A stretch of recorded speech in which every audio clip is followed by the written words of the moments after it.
4. शब्द विचार, मॉर्फोलॉजी। हम अपनी बात कहने के लिए अनेक शब्दों का प्रयोग करते हैं। एक या एक से अधिक वर्णों के सार्थक समूह को शब्द कहते हैं, जैसे कबूतर, नयन, मटर आदि। कबूतर, नयन, मटर। प्रत्येक शब्द का अर्थ होता है। ध्वनियों का ऐसा समूह जिसका निश्चित अर्थ होता है, शब्द कहलाता है। शब्दों का वर्गीकरण, काइंड्स ऑफ वर्ड्स। शब्दों का वर्गीकरण निम्नलिखित 4 प्रकार से किया जाता है। 1. रचना या बनावट के आधार पर। 2. उत्पत्ति या स्रोत के आधार पर। 3. वाक्य में प्रयोग के आधार पर। 4. अर्थ के आधार पर। 1. रचना या बनावट के आधार पर। रचना, व्युत्पत्ति या बनावट के आधार पर शब्द के निम्नलिखित 3 भेद होते हैं। क रूढ़ शब्द, ख यौगिक शब्द, ग योग रूढ़ शब्द। क रूढ़ शब्द जिन शब्दों के सार्थक खंड न हो सकें तथा जो अन्य शब्दों के मेल से न बने हों, ये शब्द किसी विशेष अर्थ के लिए प्रयुक्त होते हैं। उन्हें रूढ़ शब्द कहते हैं, जैसे घर, घ जमा र, फल, फ जमा ल, हाथ, हा जमा थ, रात, रा जमा त। ख यौगिक शब्द, योग का अर्थ है जुड़ना। जो शब्द 2 या अधिक शब्दों के मेल से बने होते हैं, उन्हें यौगिक शब्द कहते हैं। इनके टुकड़े करने पर दोनों शब्दों का अर्थ निकलता है। इस शब्द में एक रूढ़ शब्द तथा उसके अतिरिक्त एक शब्द या शब्दांश होता है। पाठशाला, पाठ जमा शाला बराबर पाठशाला। देवालय, देव जमा आलय बराबर देवालय। विद्यार्थी, विद्या जमा अर्थी बराबर विद्यार्थी। यौगिक शब्दों की रचना इस तरह होती है। 1. प्रत्यय के द्वारा, जैसे श्रम जमा इक बराबर श्रमिक। 2. उपसर्ग के द्वारा, जैसे अव जमा गुण बराबर अवगुण। 3. संधि के द्वारा, जैसे दिन जमा ईश बराबर दिनेश। 4. समास के द्वारा, जैसे राजा का कुमार बराबर राजकुमार। ग योग रूढ़ शब्द, ये 2 या 2 से अधिक शब्दों के मेल से बनते हैं। ये शब्द अर्थ में रूढ़ होते हैं। इनकी विशेषता यह होती है कि ये किसी व्यक्ति विशेष या वस्तु विशेष के लिए प्रयोग किए जाते हैं। जैसे पंकज शब्द पंक जमा ज के योग से बना है। पंक अर्थात कीचड़, ज अर्थात जन्म। इसका अर्थ हुआ कीचड़ से पैदा हुआ। कीचड़ में अनेक वस्तुएं पैदा होती हैं, पर यह शब्द कमल के लिए रूढ़ हो गया है, अतः यह योग रूढ़ है। इसी प्रकार नीलकंठ, दशानन, लंबोदर, गिरधर आदि शब्द योग रूढ़ हैं। 2. उत्पत्ति या स्रोत के आधार पर। हिंदी भाषा में शब्दों की उत्पत्ति 4 प्रकार से हुई है। इस आधार पर शब्दों के 4 भेद हैं। उत्पत्ति या स्रोत के आधार पर तत्सम, तद्भव, देशज, विदेशी। क तत्सम शब्द, तत्सम शब्द 2 शब्दों के मेल से बना है।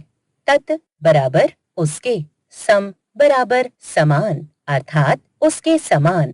जो शब्द संस्कृत भाषा से ज्यों के त्यों हिंदी में आ गए हैं, वे तत्सम शब्द कहलाते हैं, अर्थात वे संस्कृत के शब्द हैं, जैसे मयूर, पत्र, पल्लव, भवन, मित्र आदि। ख तद्भव शब्द, तद्भव शब्द भी 2 शब्दों के मेल से बना है। तद बराबर उससे, भव बराबर होना, अर्थात संस्कृत भाषा से होने वाला। जो शब्द संस्कृत शब्दों के परिवर्तित रूप में हिंदी में प्रयोग किए जाते हैं, वे तद्भव शब्द कहलाते हैं, जैसे चांद, जीभ, हाथ आदि। इनके तत्सम रूप हैं चंद्र, जिवा, हस्त आदि। कुछ तत्सम और तद्भव शब्द।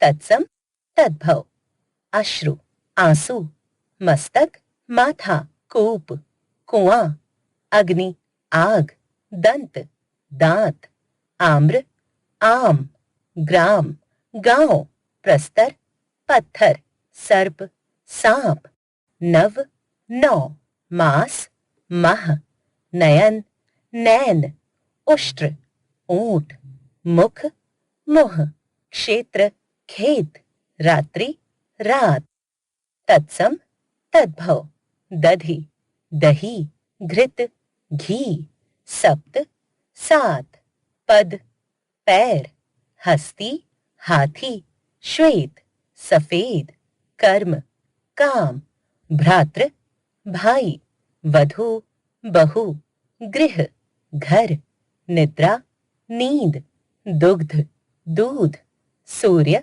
सूरज, पंच, पांच, दिवस, दिन, कर्ण, कान। ग, देशज शब्द। देश जमा ज अर्थात देश में जन्मा। जो शब्द देश के विभिन्न प्रदेशों में प्रचलित आम बोलचाल की भाषा से हिंदी में आए हैं, वे देशज शब्द कहलाते हैं। जैसे लोटा, पगड़ी, थैला, खिड़की आदि। घ, विदेशी शब्द। जो शब्द हिंदी या संस्कृत भाषा के नहीं हैं, बल्कि अंग्रेजी, अरबी, फारसी, पुर्तगाली आदि विदेशी भाषाओं से हिंदी में आए हैं, वे विदेशी शब्द कहलाते हैं।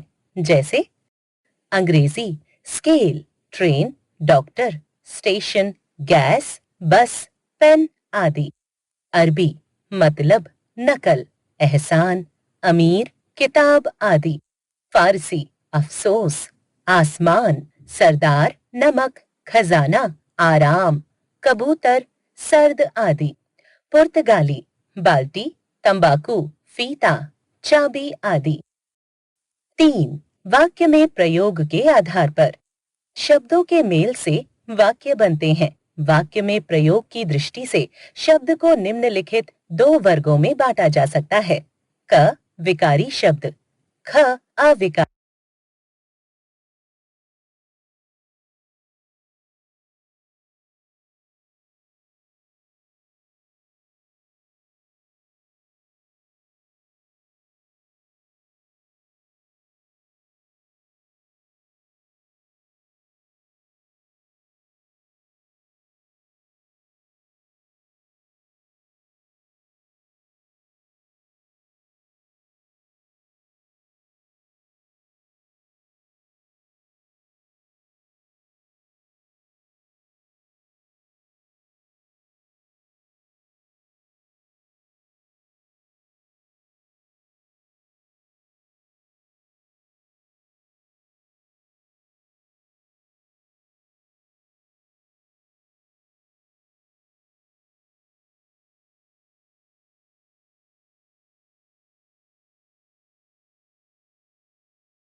क, विकारी शब्द।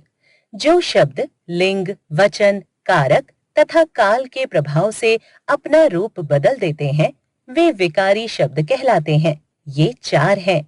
विकारी शब्द: संज्ञा, सर्वनाम, विशेषण, क्रिया। ख, अविकारी शब्द।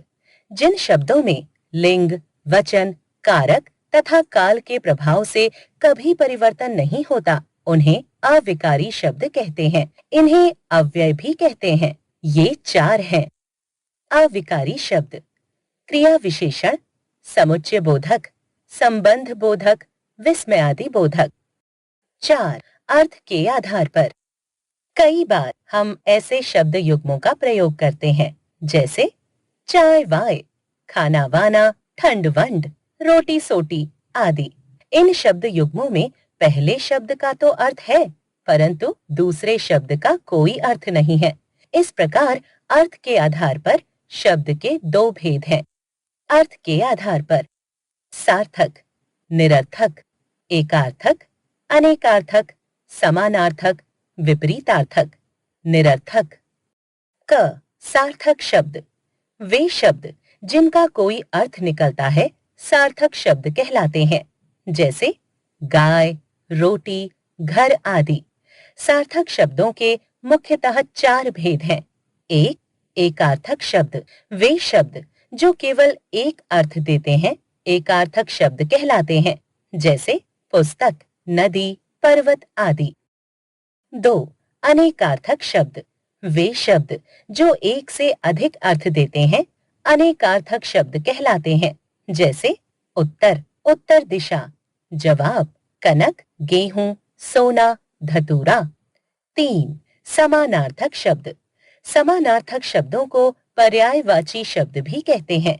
वे शब्द जिनका अर्थ समान होता है पर्यायवाची या समानार्थक शब्द कहलाते हैं। जल, पानी, नीर, अंबु, पय, फूल, पुष्प, कुसुम, सुमन, प्रसून। चार, विपरीतार्थक शब्द वे शब्द जो एक दूसरे का उल्टा या विपरीत अर्थ देते हैं विपरीतार्थक शब्द कहलाते हैं। इन्हें विलोम शब्द भी कहा जाता है। सम्मान, अपमान, एक, अनेक, जय, पराजय, लाभ, हानि। ख, निरर्थक शब्द वे शब्द जिनका कोई अर्थ नहीं निकलता है निरर्थक शब्द कहलाते हैं, जैसे पै पै, वानी, ओटी आदि। व्याकरण में केवल सार्थक शब्दों पर ही विचार किया जाता है। आओ दोहराएं। वर्णों के सार्थक समूह को शब्द कहते हैं। शब्दों को चार भागों में बांटा गया है। एक, रचना या बनावट के आधार पर। दो, स्रोत या उत्पत्ति के आधार पर। तीन, प्रयोग के आधार पर। चार, अर्थ के आधार पर। रचना या बनावट के आधार पर शब्द के तीन प्रकार होते हैं, रूढ़, यौगिक तथा योग रूढ़ शब्द। स्रोत या उत्पत्ति के आधार पर शब्द के चार प्रकार होते हैं, तत्सम, तद्भव, देशज तथा विदेशी शब्द। प्रयोग के आधार पर शब्द के दो प्रकार होते हैं, विकारी शब्द तथा अविकारी शब्द। विकारी शब्द संज्ञा, सर्वनाम, विशेषण, क्रिया। अविकारी शब्द क्रिया विशेषण, संबंध बोधक, समुच्चय बोधक, विस्मयादि बोधक। अर्थ के आधार पर शब्द के दो प्रकार होते हैं, सार्थक और निरर्थक शब्द। सार्थक शब्दों के चार भेद होते हैं, एकार्थक, अनेकार्थक, समानार्थक तथा विपरीतार्थक शब्द।